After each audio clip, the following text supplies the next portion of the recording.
Hello friends, आज हम लोग पढ़ेंगे डॉपलर इफेक्ट के बारे में। आप सबने पढ़ा होगा, सुना होगा कि जब ट्रेन हमारे पास आती है तो क्या होता है, उसकी साउंड जो रहता है, जो फ्रीक्वेंसी रहती है साउंड की, वो हमें तेज सुनाई देती है। और जब हमसे दूर जाने लगती है, जब हॉर्न बजाती है, तो क्या होता है, वो हमें थोड़ा कम सुनाई देता है। ठीक है, तो यानी कि कहीं ना कहीं जो है, जो फ्रीक्वेंसी है सोर्स की, वो उसके रिलेटिव पोजीशन पर डिपेंड कर रहा है, मतलब मोशन पे डिपेंड कर रहा है। अगर मान लीजिए कि कोई ट्रेन है, ठीक है, अगर वो हमसे दूर जा रही है, ठीक है, उसमें मान लीजिए कि हॉर्न लगा हुआ है, तो अगर ये हम हमारे पास आ रही है, मान लो कि कोई ऑब्जर्वर है यहाँ पे, ऑब्जर्वर, तो क्या होगा, अगर इसी डायरेक्शन में आ रही है, ये सोर्स हो गया मेरा ट्रेन, इसकी कुछ न कुछ फ्रीक्वेंसी होगी एफ, ठीक है। तो अगर ये ऑब्जर्वर के पास आ रही है, ऑब्जर्वर मान लीजिए कि रेस्ट में है, तो क्या होगा, इसको ज़्यादा आवाज़ सुनाई देगी। अगर इससे दूर जा रही है सपोज, तो क्या होगा, इसको कम आवाज़ सुनाई देगी, मतलब इसकी फ्रीक्वेंसी क्या, उसको अपरेंट जो फ्रीक्वेंसी है वो कम सुनाई देगी। तो डॉपलर साहब ने, डॉपलर नाम के साइंटिस्ट थे, तो उन्होंने एक रिसर्च किया कि भाई जितने भी वेव्स हैं, जैसे इलेक्ट्रोमैग्नेटिक वेव का भी सेम नेचर है, और आपका मैकेनिकल वेव है, जैसे कि आपका साउंड वेव है, तो इसमें जो है डॉपलर शिफ्टिंग होता है। मतलब अगर दूर जाएगी, रिलेटिव मोशन है फ्रीक्वेंसी का, तो वो क्या होगा, हमें थोड़ा सा कम सुनाई देगा या फिर ज़्यादा सुनाई देगा, जो एक्चुअल जो फ्रीक्वेंसी है। तो डॉपलर साहब ने जो चीज़ ड्राइव की, अब देखिए इसके लिए डॉपलर इफेक्ट्स के लिए जो ऑब्जेक्टिव क्वेश्चन आते हैं, उसके लिए मैं फार्मूला लिखूंगा, और एक ही फार्मूला से सारी चीज़ें हमारी हो जाएगी। ठीक है, आपको अलग अलग फार्मूला याद नहीं रखना है। सपोज मान लो ऑब्जर्वर मेरा रेस्ट में है, सोर्स मूविंग है, सोर्स अवे जा रहा है, या फिर ऑब्जर्वर जो है वो मोशन में है, सोर्स मेरा स्टेशनरी है, या दोनों के बीच में रिलेटिव मोशन है, ऑब्जर्वर भी मूव कर रहा है और मेरा सोर्स भी मूव कर रहा है। एक तो हो सकता है दोनों दूसरे के पास आ रहे हो, अप्रोच टू इच अदर, या फिर मतलब एक दूसरे से दूर जा रहे हैं। ठीक है, तो एक मैं फार्मूला लिखूंगा कि अपरेंट जो फ्रीक्वेंसी होगी F dash equals to F not, मतलब सोर्स की जो फ्रीक्वेंसी है ओरिजिनल जो इमिट कर रहा है, डिवाइड ऊपर में रहेगा V plus V not divided by V minus V S. ये वी नॉट क्या है, एफ नॉट क्या है बच्चों, एफ नॉट है मेरा सोर्स की फ्रीक्वेंसी, सोर्स की एक्चुअल फ्रीक्वेंसी है जो मीट कर रहा है, एक्चुअल फ्रीक्वेंसी। ठीक है, अब देखिए वी नॉट क्या है मेरा, ऑब्जर्वर का वेलोसिटी है, ऑब्जर्वर वेलोसिटी ऑफ ऑब्जर्वर है ये, और वी एस क्या है, वेलोसिटी ऑफ सोर्स है।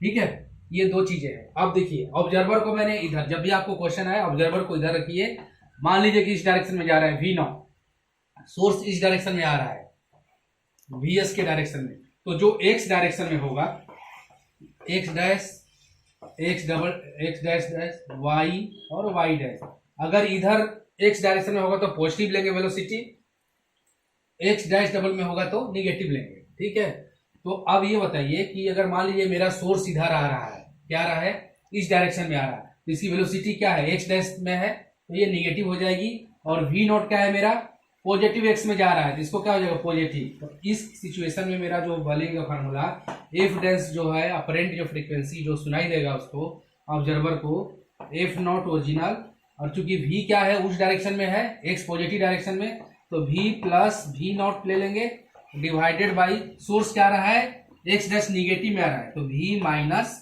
डी एस होगा, जो इसकी वैल्यू दिए रहेगी उसको पुट कर देंगे, ये हो जाएगा।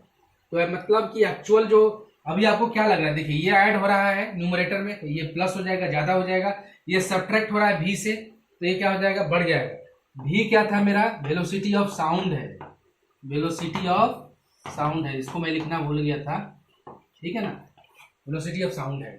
तो अब देखिए अगर मान लीजिए सिचुएशन, एक क्वेश्चन ये भी आया हुआ था, अगर मान लीजिए आपका एक सोर्स है, ठीक है, इमिट कर रहा है फ्रीक्वेंसी, स्टेशनरी सोर्स है सपोज, और यदि मान लीजिए ये मेरा सोर्स हो गया, ठीक है, और इधर में एक ऑब्जर्वर है, ऑब्जर्वर क्या है, सपोज मान लीजिए कि मूव कर रहा है ऑब्जर्वर, ये परपेंडिकुलर डायरेक्शन में मूव कर रहा है, मतलब कि अगर लाइन मिलाएंगे ज्वाइनिंग टू सोर्स, तो ये क्या हुआ, 90 डिग्री। अगर परपेंडिकुलर डायरेक्शन में मेरा ऑब्जर्वर अगर मूव कर रहा है सोर्स के, कैसे पता चलेगा? Perpendicular will draw the line from the source to the observer and that will the 90 degree. तो ये इसका मतलब जो है ऑब्जर्वर को जो सुनाई देगा वो फ्रीक्वेंसी सेम सुनाई देगा, उससे कोई चेंजेस नहीं होंगे, ठीक है ना। तो अगर मान ली एफ नॉट सोर्स इमिट कर रहा है तो इसको कितना एफ डैश जो सुनाई देगा क्या होगा? एफ नॉट के बराबर ही होगा, ठीक है। मतलब इससे कोई डॉपलर शिफ्ट नहीं होगा, ठीक है। तो ये चीज ध्यान रखना है। अच्छा, दूसरी चीज है कि मैकेनिकल, जैसे आपको इलेक्ट्रोमैग्नेटिक जो वेव है उसमें क्या है कि उसका स्पीड तो बहुत ज्यादा है लाइट के स्पीड के बराबर, तो आपको उसमें डॉपलर शिफ्ट जीरो हो जाता है, क्योंकि सोर्स के वेलोसिटी या ऑब्जर्वर के वेलोसिटी पर बहुत ज्यादा फर्क नहीं पड़ेगा, तो इसीलिए हम उसको स्टडी नहीं करेंगे इसमें। लेकिन जो हमें कोर्स में है साउंड का डॉपलर इफेक्ट पढ़ना है, मतलब साउंड के जो डॉपलर इफेक्ट होगा, मतलब कि अगर सोर्स मूव कर रहा है, ऑब्जर्वर मूव कर रहा है, उसकी वजह से जो फेज शिफ्ट होगा उसकी वजह से आपका डॉपलर शिफ्ट में कितना जो है चेंजेस होंगे, ठीक है। तो ये हो गया फार्मूला, इस पे क्वेश्चन बनाते हैं हम लोग, ठीक है, तभी जाके कॉन्सेप्ट क्लियर होगा। डॉपलर इफेक्ट सब जानते हैं, ठीक है, सब लोगों ने देखा भी होगा। बस है या ट्रेन है, कोई हॉर्न बजाती है या कोई विशलर है जो बजाता है, हमसे दूर जा रहा है तो क्या होता है, you can see the practical, ठीक है। अब मान लीजिए कि एक ऑब्जर्वर है, ठीक है, एक ट्रैक है, ऐसे किस टाइप का ट्रैक है ये? ऑप्टिकल पाथ है, मतलब सॉरी इलिप्टिकल पाथ है, ठीक है। इस पे एक आपको सोर्स है इस तरह का, ठीक है, ये मूव कर रहा है इस डायरेक्शन में, किस डायरेक्शन में? इस डायरेक्शन में, इस पाथ पर। ये पॉइंट मान लीजिए कि आपका ए है, ये वाला क्या है? बी है, और ये पॉइंट क्या है? सी है। ऑब्जर्वर कहाँ है मेरा? मान लीजिए ऑब्जर्वर इधर कहीं खड़ा है, ठीक है, इसके दो कान हो गए, ठीक है ना। तो अब क्या सुनाई देगा जब ये सोर्स मूव कर रहा है, मतलब ऑब्जर्वर मूव कर रहा है इस डायरेक्शन में ऐसे, तो जब वो ए पर होगा तो क्या उसको दिखाई दे, मतलब सुनाई देगा?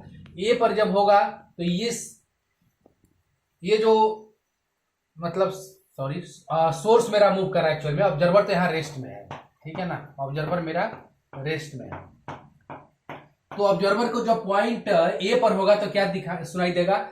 जब पॉइंट ए पर होगा तो ऐसा लगेगा सोर्स उससे दूर जा रही है ना। ये सोर्स क्या मूव कर रहा है सपोज, तो इसे दूर जा रहा है, दूर जा रहा है तो क्या होगा? ये पॉइंट मान लीजिए एन ए है, एन ए पे सपोज मान लीजिए एक्चुअल फ्रीक्वेंसी क्या है इसकी? एफ नॉट है, ठीक है, सॉरी किसकी फ्रीक्वेंसी? सोर्स की फ्रीक्वेंसी एफ नॉट है। तो ऑब्जर्वर को क्या सुनाई देगा? एफ नॉट से ज्यादा सुनाई देगा, कम सुनाई देगा? क्योंकि दूर जा रहा है तो लेस देन एफ नॉट सुनाई देगा ऑब्जर्वर पर, ए पॉइंट पर। लेकिन जब यही सोर्स जब वापस आएगा बी पॉइंट पर तो क्या होगा? ये सोर्स किधर आ रहा है? ऑब्जर्वर की तरफ आ रहा है, मतलब इसको ज्यादा सुनाई देना चाहिए। तो एनबी पे क्या चाहिए? ग्रेटर देन एफ नॉट सुनाई देगा, है ना। कैसे? क्योंकि F dash equals to F not V plus V not divided by V minus V S, ठीक है। अब देखो ऑब्जर्वर क्या है मेरा? रेस्ट में है तो जीरो हो गया, तो ऊपर क्या हो जाएगा? भी डिवाइडेड बाई भी माइनस जो भी स्पीड होगा सोर्स का, क्योंकि यहाँ पे क्या हो रहा है? इसकी तरफ आ रहा है, ठीक है, तो क्या हो जाएगा? ये पॉजिटिव या निगेटिव? सोर्स किस डायरेक्शन में आ रहा है? सोर्स उसके पास आ रहा है ना, तो भी एस हो गया निगेटिव, ठीक है। तो अब देखिए, अब ये दोनों बढ़ा हुआ लग रहा है कि नहीं बढ़ा? जब यहां पर रहेगा तो क्या रहेगा? इससे दूर जा रहा है इस डायरेक्शन में, तो हम क्या करेंगे? इसको यहां पे घटा हुआ महसूस करेगा, तो इसीलिए यहां पे क्या हो रहा है मेरा? एनबी मेरा ज्यादा होगा, क्योंकि सोर्स क्या कर रहा है? ऑब्जर्वर की तरफ आ रहा है। अच्छा, अब एक चीज बताइए, एनसी पर क्या होगा? सी पॉइंट पर जब होगा तो क्या होगा? जब सी पर आएगा तो क्या होगा? सोर्स मेरा ऐसे हो जाएगा, वो किस तरह से? टेंजेंशियल सर्कल के मतलब एलिप्स के टेंजेंशियल लाइन हो जाएगी। जब यहाँ पहुंचेगा मिलाएंगे तो ये तो 90 डिग्री हो गई, ऑब्जर्वर और सोर्स के बीच में लाइनिंग ज्वाइन करेंगे तो इसका मतलब क्या हुआ कि उसको वही फ्रीक्वेंसी सुनाई देगा जो सोर्स की फ्रीक्वेंसी है। सोर्स की फ्रीक्वेंसी क्या? F not. इसका मतलब क्या हुआ? सबसे ज्यादा कहाँ सुनाई दिया? एनबी पर। NB is greater than NA, sorry NB is greater than क्या? एनसी, और एनसी इज ग्रेटर देन कितना? एनए, क्योंकि एनए पे सबसे कम सुनाई देगा, ठीक है ना, क्योंकि इससे दूर जा रहा है। लेकिन एनसी पर क्या होगा? एक्चुअल फ्रीक्वेंसी को सुनाई देगी। ठीक है, जितना वो सोर्स की फ्रीक्वेंसी है। तो आप एक चीज पॉइंट नोट कर लीजिए कि जब भी अगर कोई सोर्स ऑब्जर्वर के परपेंडिकुलर हो जाए उससे लाइन मिलाने वाला, तो उतना ही सुनाई देगा एक्चुअल में। और यदि दूर जा रहा है तो ऑफ कोर्स कम सुनाई देगा, है ना, और पास आ रहा है तो उससे ज्यादा सुनाई देगा। अब ये क्लियर हो गया इसी फार्मूला से, क्योंकि ऑब्जर्वर रेस्ट में है V माइनस वी एस, जब वो पास में आ रहा है B पॉइंट पर होगा तो NB वाला ये हो गया, और NA वाला क्या हो जाएगा, फिर से एक बार मैं बता देता हूँ कि NA वाला क्या हो जाएगा, F not V plus V not zero हो जाएगा ऑब्जर्वर का, डिवाइडेड बाई V दूर जा रहा है V प्लस VS। क्योंकि देखो मैंने पहले बोला था कि इसको पॉजिटिव ले लेंगे एक्स डायरेक्शन में, लेकिन क्या ऑब्जर्वर मेरा उस साइड में हो गया, तो फिर मेरा थोड़ा सिचुएशन चेंज हो जाएगा। लेकिन हमेशा एक चीज याद रखिए, ऑब्जर्वर को लेफ्ट में रखेंगे, सोर्स को राइट में, तो इस डायरेक्शन में जो रहेगा उसको पॉजिटिव, इधर वाले को निगेटिव। लेकिन इस केस में क्या है, ऑब्जर्वर मेरा उस साइड में हो गया, सोर्स मेरा इधर है, तो मैं सोर्स को क्या करूंगा, यहाँ पे इस डायरेक्शन को पॉजिटिव लेना पड़ेगा और इधर वाले को निगेटिव। ठीक है, तो इसमें दो चीजें ध्यान रखना है, formula F dash equals to F not V plus V not divided V plus VS।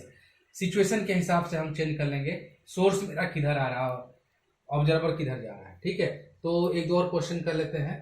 ठीक है, कॉन्सेप्ट क्लियर हो गया, इसको हम मिटाते हैं।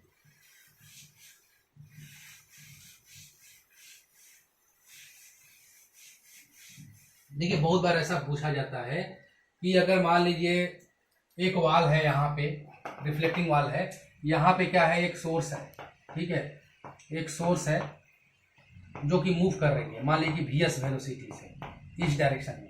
यहाँ पे क्या है, एक ऑब्जर्वर खड़ा है, ठीक है, तो ये क्या सुन रहा है, दो साउंड सुनाई देगी इसको। एक तो यहाँ से सोर्स इसकी तरफ आ रही है, ऑब्जर्वर क्या है, रेस्ट में है मान लीजिए, ठीक है, सपोज, तो क्या करेगा, V नॉट इक्वल टू 0 हो जाएगा और VS तो इधर जा रहा है। ठीक है, अब देखिए जब ये इसको दो साउंड सुनाई देगा, कौन कौन सी, एक तो सोर्स का डायरेक्ट सुनाई देगा, जो आ रहा है उसको बड़ा हुआ लगेगा, उसी तरफ सोर्स आ रही है। दूसरा जो साउंड जो जाएगा वो वापस वाल पे जाएगा और वाल से रिफ्लेक्ट होकर फिर आएगा। जब वाल से जब इधर आएगा तो एक और उसको साउंड सुनाई देगा। ठीक है, तो कैसे होगा, दो चीज पूछता है यहाँ पे, कितना इसको बीट सुनाई देगा।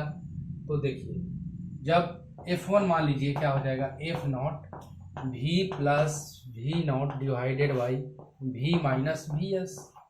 अब देखिए यहाँ पे क्या है, मेरा सोर्स ऑब्जर्वर तो रेस्ट में है, तो V नॉट क्या हो जाएगा, 0, खाली V रहेगा, डिवाइडेड बाई V।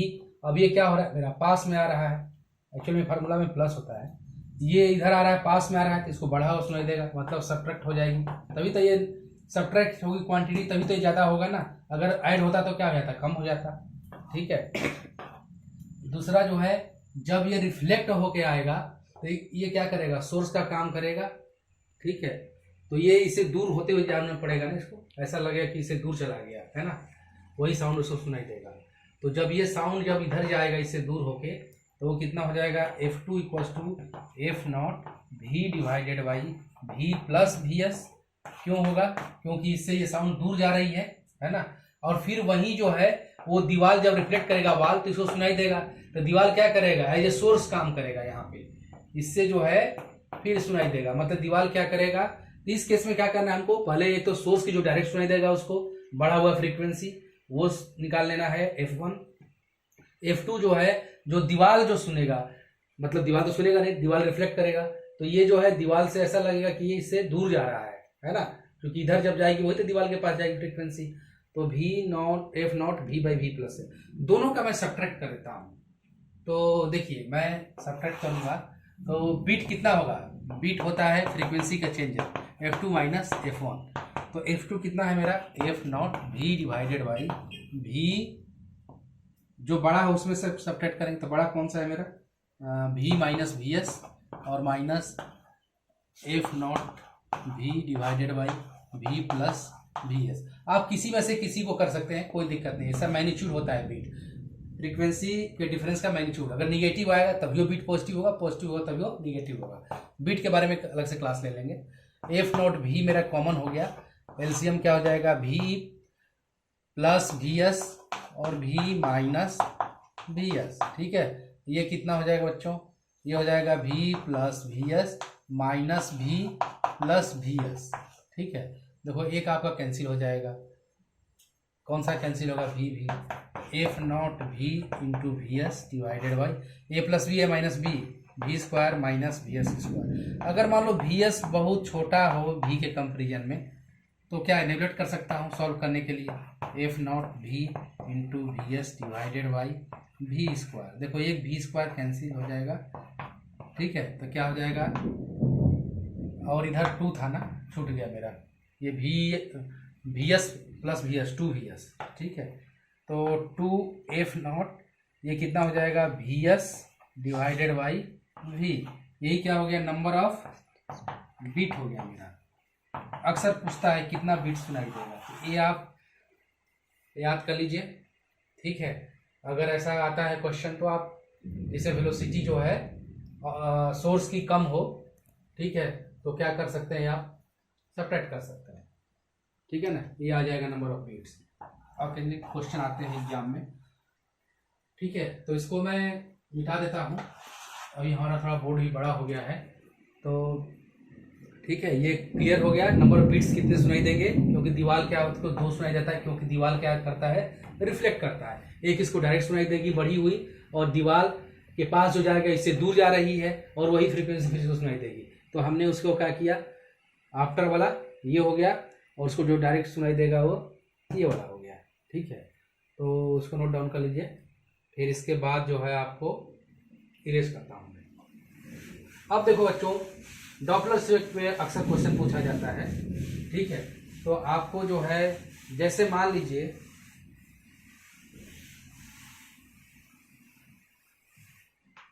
एक क्वेश्चन कभी आया हुआ एग्जाम में कि चलो ठीक है, मान लीजिए अगर परसेंटेज चेंज पूछ देता है, मान लीजिए अब सपोज कि अगर कोई सोर्स है, ठीक है, यहाँ क्या है, ये सोर्स है, सोर्स हो गया मेरा, और ये क्या है, ऑब्जर्वर है। सोर्स जो है मान लीजिए कि साउंड के स्पीड से हाफ से चल रहा है, साउंड का स्पीड v है, तो vs का जो स्पीड है v/2 है। ठीक है, कितने स्पीड से चल रही है, साउंड के स्पीड के आधे से।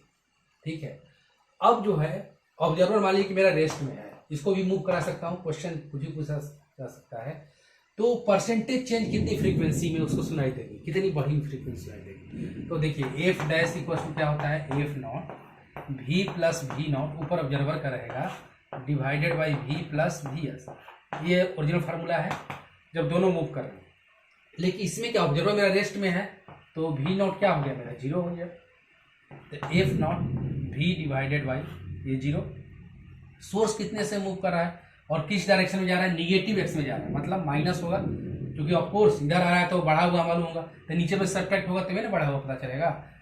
अब देखो ये कितना है, v/v2 है, तो जब इसको सॉल्व करेंगे तो कितना आ जाएगा बच्चों, F not V divided by v/2 होगा, 2 मेरा ऊपर चला जाएगा, v से v कैंसिल, मतलब 2f नॉट के बराबर फ्रीक्वेंसी सुनाई देगी। अब देखिए मैं चेंजेज निकालता हूँ, एफ डैश माइनस एफ कितना हो जाएगा, 2f not minus F not, मतलब एफ नॉट। परसेंटेज चेंज कितना होगा फ्रीक्वेंसी में, परसेंटेज चेंज। अब देखिए चेंजेज मेरे कितने हो गए, एफ नॉट ओरिजिनल कितना था, एफ नॉट इंटू 100 कर देंगे, तो एफ नॉट से एफ नॉट कैंसिल होकर नहीं आएगा, 100% उसको बढ़ा हुआ पता चलेगा, जो सुनेगा वो फ्रीक्वेंसी 100% बढ़ी हुई पता चलेगी। इसी क्वेश्चन में क्या कर देगा, v/4 कर देगा, जो सोर्स की स्पीड है साउंड की स्पीड से क्या है 1/4 है। इसी क्वेश्चन में क्या करेगा, ऑब्जर्वर को भी मूव करा देगा। ठीक है, ऑब्जर्वर को भी मूव करा देगा, तो उस केस में क्या होगा निकाल लेंगे। सपोज मान लीजिए ये क्वेश्चन इसी फ्रेम करता हूं मैं कि ऑब्जर्वर जो है मेरा मूव कर रहा है v not equals to v/10 के स्पीड से, करेक्ट, और सोर्स जो है वो मेरा वो मूव कर रहा है, ये सोर्स हो गया, वो मूव कर रहा है vs इक्वल्स टू v/5 मान लो। ठीक है ना, तो क्या होगा, परसेंटेज इसको कितना बढ़ी फ्रीक्वेंसी सुनाई देगी, तो एफ डैश इक्वल टू क्या होता है, F not V plus V not divided by V minus V S. F not देखो वी प्लस वी नॉट कितना है मेरा, वी बाई 10 है, और इस डायरेक्शन में जा रहा है ये सोर्स, सॉरी ऑब्जर्वर, तो प्लस होगा, तो कितना हो जाएगा V by 10 divided by V plus होता है। अब देखो सोर्स मेरा क्या है, इधर आ रहा है, तो क्या होगा नेगेटिव हो जाएगा, नेगेटिव एक्स में। ठीक है बच्चों, इसमें कंफ्यूज नहीं होना है, आपको अपना प्रेजेंस ऑफ माइंड भी लगाना है कि सोर्स जब इधर आ रहा है तो बढ़ा हुआ मालूम पड़ेगा, तो तभी ना होगा जब ये सब्ट्रैक्ट होगा, तो नीचे वाला पार्ट जो है वो सब्ट्रैक्ट होना चाहिए। तो v माइनस कितना है, v बाई 5 है। अब देखिए एफ नॉट देखो सॉल्व कर देंगे, एलसीएम हो जाएगा 11v by 10 divided by 4v by 5, ये 5 मेरा ऊपर चला जाएगा, तो कितना हो जाएगा 11v into 5 divided by 10 into 4v, ये देखो v से v कैंसिल, 5 दूनी के 10, एफ नॉट बाई 8 आएगा। ठीक है, अब देखो F dash minus F changes हो गए हमारे, ये कितना था एफ नॉट, ठीक है ना, एफ नॉट अब कम उसको सुनाई देगा क्या, ऐसा कैसे हो सकता है, 11 बाई 10, तो 11 इंटू, सॉरी अच्छा मैंने गलत लिख दिया, वही तो मुझे भी लगा, एफ नॉट इंटू 11 बाई 8, ठीक है बड़ा हुआ होगा ना, तो अब क्या हो जाएगा F not into 11 by 8 minus F not, कितना आ जाएगा changes, LCM 8, 3 by 8 F not. अब देखो परसेंटेज चेंज निकालना है फ्रीक्वेंसी में, तो कितना कर देंगे, पहले वाले से डिवाइड कर देंगे, यही तरीका है ना, चेंजेज डिवाइडेड ओरिजिनल एफ था एफ नॉट इंटू 100 कर दो, तो परसेंटेज आपको आ जाएगा। देखो एफ नॉट से एफ नॉट कैंसिल, ये कितना हो जाएगा 4 दूनी के 8, और ये 25 हो जाएगा, 75 बाई 2 मतलब 37.5%, ये क्या हो जाएगा, बड़ी फ्रीक्वेंसी उसको मालूम पड़ेगी, है ना, परसेंटेज चेंज कितना हो फ्रीक्वेंसी में उसको 37.5%। तो आपको मेरे कहने का मतलब कोई भी क्वेश्चन आप बनाओ, क्वेश्चन कोई भी फ्रेम हो सकता है, वो कॉन्सेप्ट क्लियर होना चाहिए, फार्मूला बहुत ज़्यादा रटने की जरूरत नहीं है, सिर्फ एक फार्मूला याद रखो, ठीक है, और इसी को जो है अलग अलग सिचुएशन में देख करके लगाना है। और डॉपलर इफेक्ट से कोई भी क्वेश्चन आता है, जैसे आपको दे देगा एक रिफ्लेक्टिंग वॉल है, तो उसका भी मैंने फार्मूला निकाला था, चेंजेज इन बिट्स कितने होंगे, तो डॉपलर इफेक्ट बहुत ही हर साल एक साल छोड़ करके या हर साल कभी कोई छोटा छोटा क्वेश्चन आ जाते हैं जो कि बन जाएगा। ठीक है, आई होप कि आप लोग बना लोगे, और कोई चीज़ अगर डाउट होगा तो कमेंट्स करके पूछना मुझसे, ठीक है, और मेरा जो नंबर है यूट्यूब पर उससे भी कॉल कर सकते हो, ठीक है, ओके, थैंक यू।